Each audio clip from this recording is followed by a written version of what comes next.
So in the last video I did a walk around of the Rugged Rhino by the Tiny Camper Company as it was packed up and ready to roll. So now I'm going to do a walk around. I'm at Fort DeSoto. I'm all set up, so I'll kind of show you what this thing is and some mods that I've made to it. First we'll just give it a kind of a broad overlook, and it's not going to be too broad from this side because I am packed into this campsite.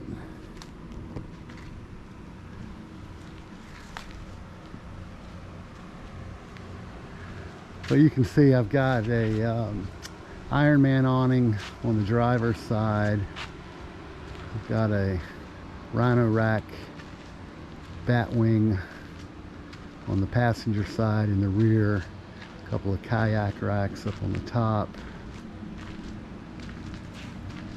So I've got a lot of coverage, but you know, I'm in Florida. I like shade, but I also like to be dry. It rains a lot here in West Central Florida, so far this is working out fairly well.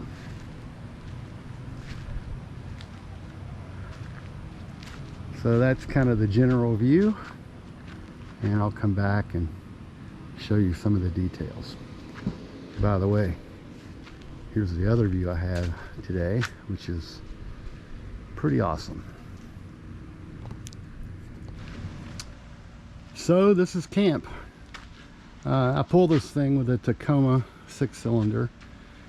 Pulls really nice. It only weighs about, I think it's 1,100 pounds dry. And when I've got it loaded, I'm probably, now with the new awning, I'm probably between 1,400 and 1,500 pounds.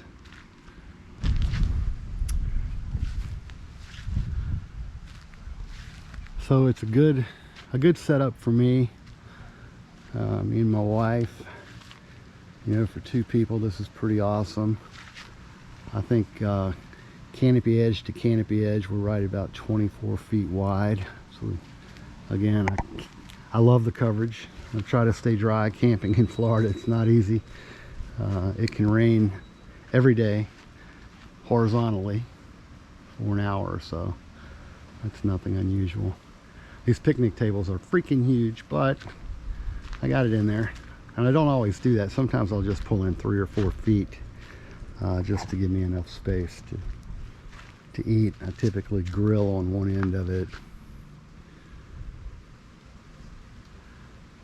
But it's got, I think, everything we need.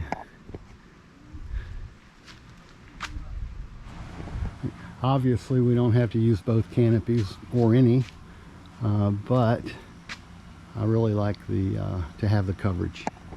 You know, if the site's wide enough, they're simple enough to roll out. They're both a little awkward with one person, but you can do it. They're much easier with two. And again, between the brutal sun, the Florida sun, and the Florida rain, you really need some coverage.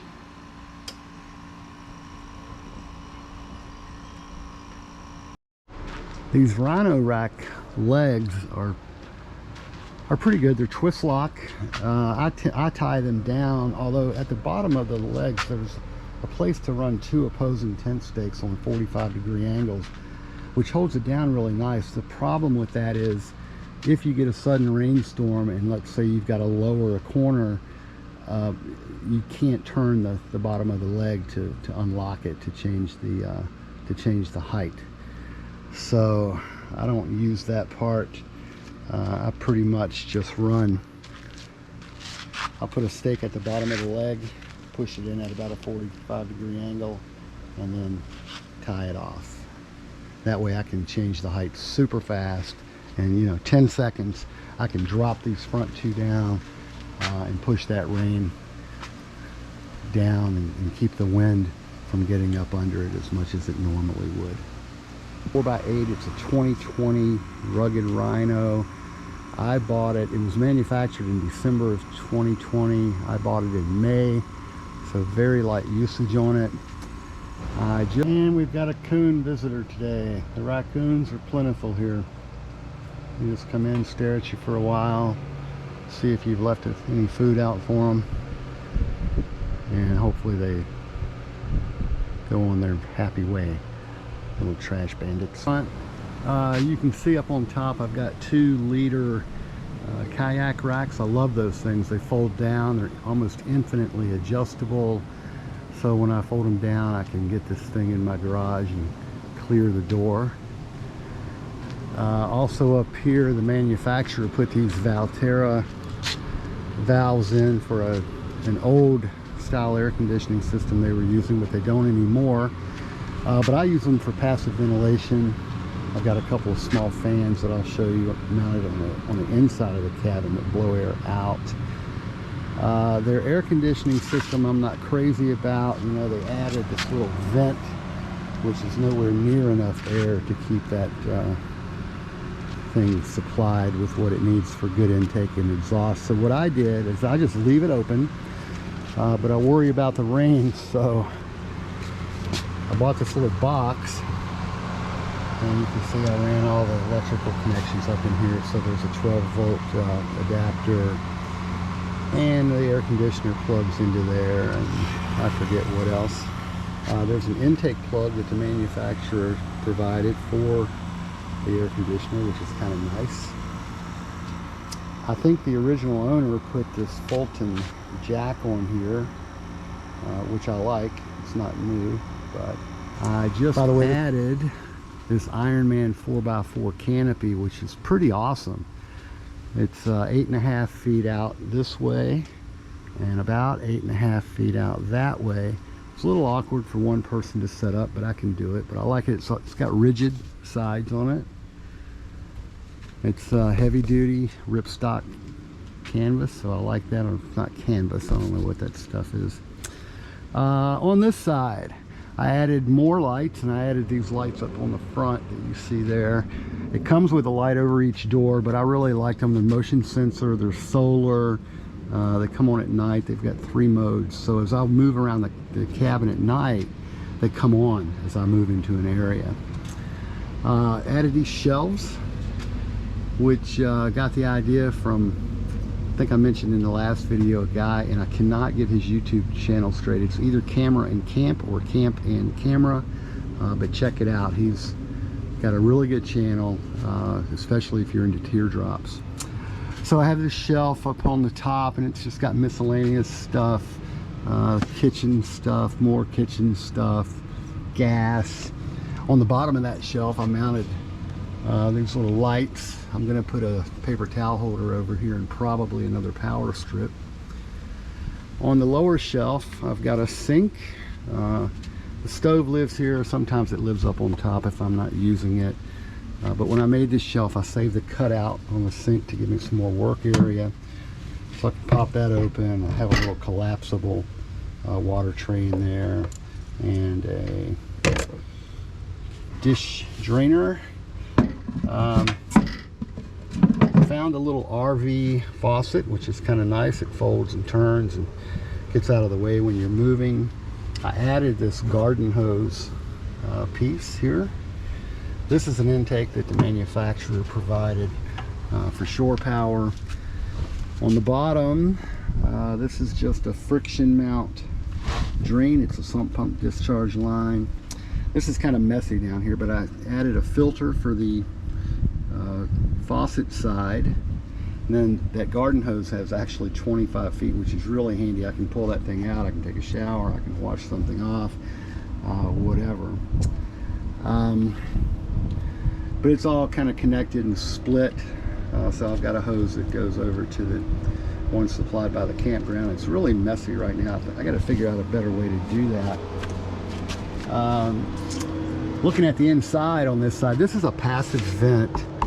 The original owner had these little fans, this one, mounted on that passive vent, but it didn't do any good because it's just kind of blowing against the wall. But now I can turn those on. They're 12 volt. I can blow out and pull air through those vents.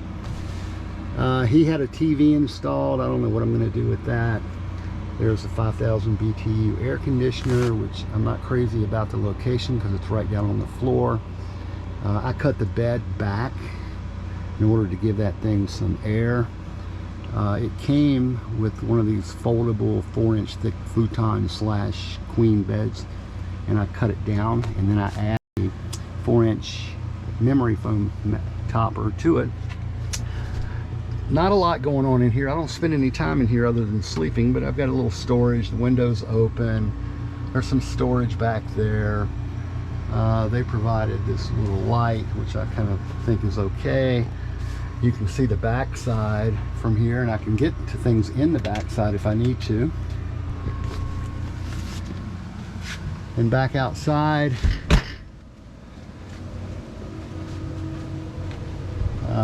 we'll move to the rear. What I did with these canopies is on the bat wing, there's typically a pole right here. But when I added the Iron Man, I figured out I can not use that pole and just tie it here and let the Iron Man support it. So that gets a pole out of my way. Just ran some cheesy Christmas lights around the perimeter of that. In the back, I mentioned before that these things come with a galley. The owner tore that out, trying to make room for his family, and I'm kind of glad he did. I built these shelves in here. They come out very easily. They're just kind of pinned together. There's 2 screws in the bottom of the vertical piece. I take those out and the whole thing pops right out. I put this fridge in, which I forget the brand right now. I'll put a link to it, but it's super handy. It's got a built-in light. I think it's 44 liters. Works great.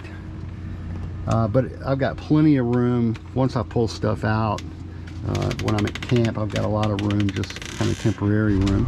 Inside, beside the fridge, because the fridge is 12 volt or 110, I've got a Jackery 200 down there. I've got another little light, maybe I can flip it on up here. But you see the Jackery sitting, I think you can see it, sitting down there. There's some electrical back here, some 110 shore power.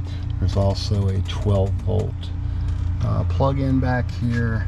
This is that little marine heater. And this little light bar works fairly well. It's just battery operated. The shelves, I built them kind of tight, but basically they just swing out and get what I need. Swing them back in. These are actually Simpson strong tie framing straps, but they give me just enough lip to keep things from sliding out of there. Now I've got some spare room in the bottom and a good spot for the fridge. One thing I did on this vertical leg is I cut that plywood out so we could get some ventilation for the fridge, and I notched it out so I can plug in. I can plug in the 110 or I can plug into the 12 volt. But that seems to give it plenty of air. I've also got some spacers on each end of the bed. One spacer keeps it a couple inches away from the fridge. On the other end, there's about an 8-inch spacer, and that keeps it away from the air conditioner. So everything's kind of friction based, but it works fairly well. One thing I have to change is I put this little bungee on here to keep the door from swinging back so suddenly, but it stretches out. So I need to do some kind of a strap there.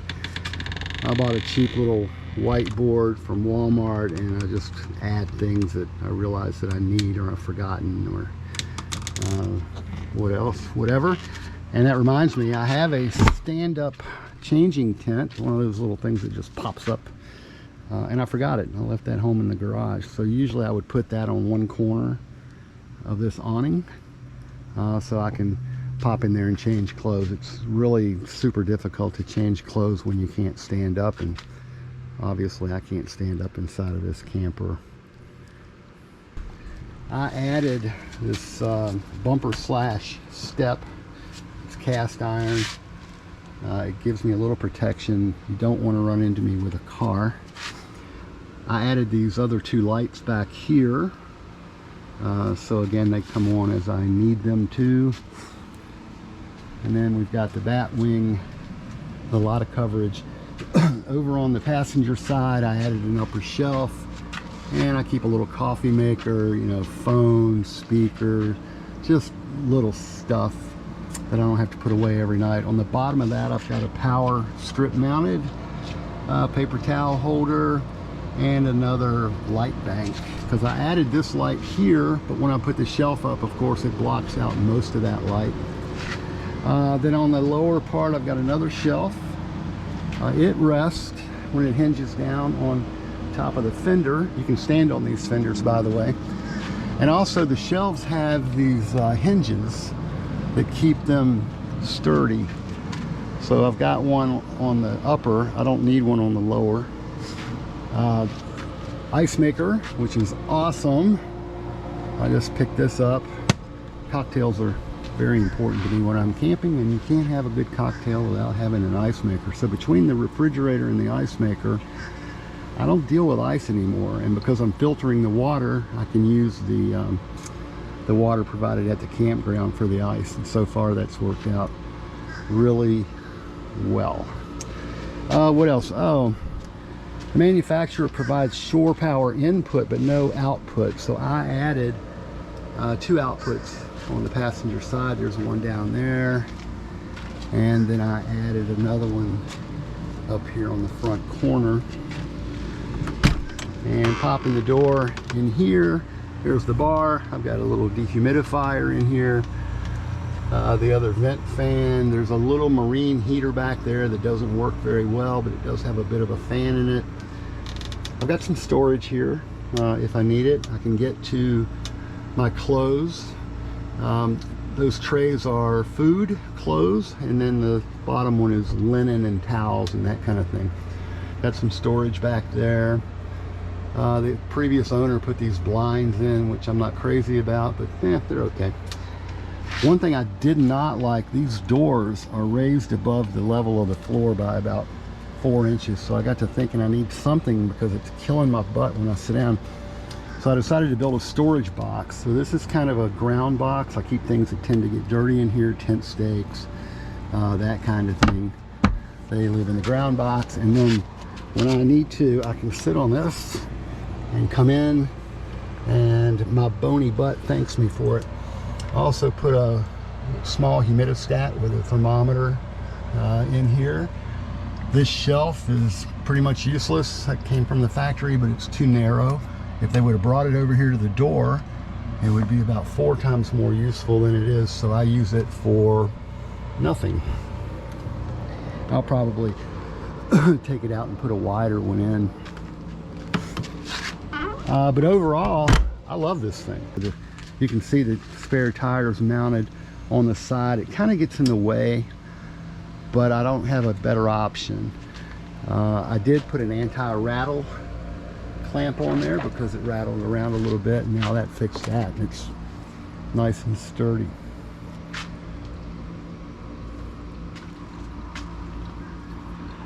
So I think that's about it. I mean, I've got everything I need here. Like I say, I don't camp to live on the inside. I don't try to make the inside look like home. I'm more about function than form, and I go inside and I've got a really comfortable bed, and it's cool in there, and I go to sleep, then I get up, and then I come and I live out here, which is why I really like all this covered area. A couple of miscellaneous things. This thing didn't come equipped with a tag light, so I happen to have this little solar light. It's made actually to clip onto a real estate sign, so at night the sign's illuminated, and I just clipped it on to the tag bracket, so driving at night that thing works fine. The Ironman canopy or awning also comes with this light strip. That's a 12-volt light strip. It's got a little plug on the end. I have not used that yet because I don't have any 12-volt power on the outside of this thing, so I'll think about that. Maybe I'll use it, maybe not. I don't really seem to need the light right now. So far so good. I do carry, from a previous truck tent I had, I carry truck levelers. Sometimes I need them, sometimes not. This campsite's fairly level. I just needed one block on the passenger side. Makes it a little bit more difficult to chalk them, but the other side's chalked off nice. So I feel pretty good about it. Like I say, I'm almost level, so it's not going anywhere. All right, I think it's time to turn on some tunes, make some use of the ice maker, maybe have a afternoon margarita, and take in this view. Maybe even try that kayak out a little bit that's down there. And so that's it. That's kind of the tour. So I hope you like it. If you've got any questions or comments, leave them down in the comment section. I'll try to put some links to some of this stuff in case you want to try to pick some stuff up. Most of everything I got came from Amazon. Some things I just had from prior camping. But that's basically it. So thanks for watching, and we will see you next time. Checking out the Boom.